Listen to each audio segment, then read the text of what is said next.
Hey guys, Wega Farm is back.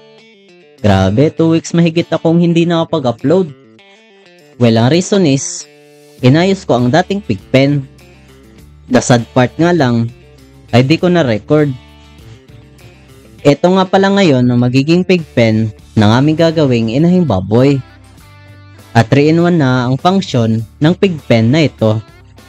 Dahil dito na siya palalakihin, dito na siya mag-gestating, and lastly, ito na rin ang kanyang farrowing pen. Para wala nang lipat-lipat, bakal na lang kasi ang kulang. Ang nakikita nyo palang wood barrier is temporary lang. Ang function lang nito ay i-reduce ang usable space para sa ating 4 months old na baboy.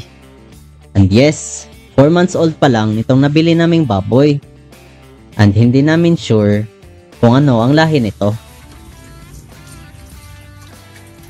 At ayun guys, salamat sa panonood. Alam ko matagal-tagal pa bago siya magkakaanak. Kasi mga 4 months din ang hihintayin. Kaya sana patuloy nyo kaming subaybayan. Huwag kalimutang i-share ang video o i-follow kami sa page na ito or sa TikTok. Maaari nyo rin kami i-subscribe sa YouTube. Salamat!